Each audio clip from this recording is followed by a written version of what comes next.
ओम श्री साई राम। बुद्ध का उत्तम जीवन का सुसमाचार। इस विषय पर भगवान श्री सत्य साई बाबा द्वारा प्रदत्त दिव्य ज्ञानामृत तृतीय निर्णायक अंश। धर्म का वास्तविक अर्थ। सुख प्राप्त करने के लिए मनुष्य विभिन्न प्रकार के ज्ञान प्राप्त करता है और विभिन्न व्यवसायों का अनुसरण करता है। वह विवाह और बच्चे पैदा करके और अपने निवास के लिए एक प्रासाद का निर्माण करके सुख की आकांक्षा रखता है, परंतु क्या वह इसके द्वारा सुखी रहता है? नहीं। अपने अंतिम क्षणों में बुद्ध ने अपने सौतेले भाई आनंद को उन्हें अपना अंतिम संदेश देने के लिए बुलाया। आनंद बुद्ध की सौतेली माँ गौतमी के पुत्र थे। बुद्ध ने अपने छोटे भाई के सिर पर अपनी हथेली रखते हुए कहा, मेरे प्यारे बच्चे, मैं संसार में सत्य सिखाने आया हूँ। यदि कोई पूछे ईश्वर कहाँ है, तो उत्तर है वह सर्वत्र है। सत्य ईश्वर है। सत्य वचन बोलो, किसी का अहित मत करो। पहचानो कि सर्वोच्च धर्म अहिंसा है। धर्म क्या है? ब्रह्मचर्य है या गृहस्थ का कर्तव्य है या सन्यासी का कर्तव्य? ये क्षणिक दायित्व हैं जिनका जीवन यात्रा में आकस्मिक कर्तव्यों के रूप में अनुपालन करना पड़ता है। सर्वोच्च कर्तव्य किसी को क्षत पहुंचाने से विरत रहना है। शास्त्रों में इस सत्य की उद्घोषणा की गई है। सच बोलो, जो प्रियकर हो वही बोलो। सत्यम ब्रूयात् प्रियम ब्रूयात्। इस प्रकार प्रियकर वाणी को सर्वोच्च कर्तव्य के रूप में घोषित किया गया है।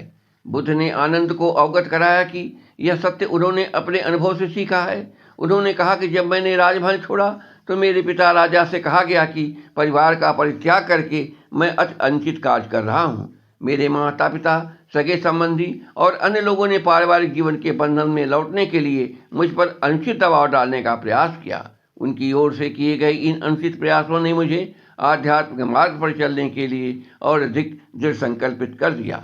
आध्यात्मिक शांति की खोज में कई परीक्षाओं को पार करना पड़ता है। आज मुझे जीवन का सच मिल गया है। वह क्या है? पांचों इंद्रियों की पवित्रता सत्य का मार्ग है। यदि इंद्रियां दूषित हैं, आध्यात्मिक अभ्यास किस काम के हैं? जब एक टैंक में पानी प्रदूषित होता है तो सभी नल प्रदूषित पानी ही देंगे। आज आपका हृदय टैंक है। यह तुम्हारी दृष्टि और विचार अशुद्ध हैं, तुम्हारी वाणी अभद्र है, तब हृदय किस प्रकार दूषित हो जाता है, तो इंद्रियां अवश्य ही दूषित हो जाती हैं। उत्तम जीवन निर्माण का अनुगमन कराता है। गया में बोध वृक्ष के नीचे ज्ञान प्राप्त करने के पश्चात बुद्ध ने अपने उपदेश के महाअभियान का सूत्रपात किया। एक बार उनके दो शिष्य उनके साथ जा रहे थे।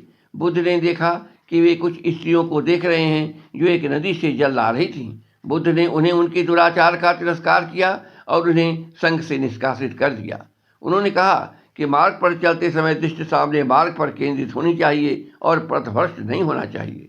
साइकिल पर जाते समय सड़क के किनारे दीवारों पर सिनेमा के पोस्टर देखने की युवकों की आदत की मैं भर्त्सना करता था। इस प्रकार की क्रियाएं बहुधा गंभीर दुर्घटनाओं का कारण बनती है। बुद्ध ने घोषणा किया कि उत्तम जीवन निर्माण अर्थात मुक्ति का अनुसरण कराता है। यह उत्तम जीवन का पवित्रमय समापन है। इस अवस्था में मनुष्य इच्छाओं एवं उनके द्वारा प्रेरित कर्मों से मुक्त हो जाता है। मानव जन्म लेकर सभी मनुष्यों को मानवीय मूल्यों का संपोषण करना चाहिए। सत्य साई संगठन में हमने मानवीय मूल्यों को सर्वोच्च स्थान दिया है। मानवीय मूल्यों का संपोषण करने पर ही दैवीय मूल्यों का अभ्युदय होता है। अपनी मृत्यु से पूर्व बुद्ध ने अपने सौतेले भाई आनंद को सांसारिक सुखों की क्षणभंगुरता और विशुद्ध रूप से लौकिक अस्तित्व की अर्थहीनता की शिक्षा दिया। जब आनंद ने बुद्ध के आसन्न महाप्रयाण को देखा तो रोना आरंभ कर दिया। तो संप्रबुद्ध बुद्ध ने उनसे पूछा, तुम क्यों रो रहे हो? आनंद ने कहा, मैं रो रहा हूँ क्योंकि आपका महाप्रयाण सन्निकट है।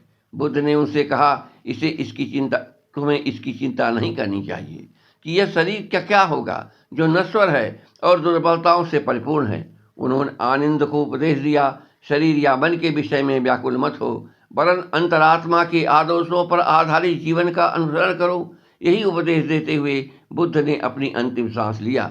दिव्य प्रवचन फरवरी 5, 1998 ईस्वी संवत श्री साई कुलवंत सभा मंडपम प्रशांत निलयम। जय साई राम।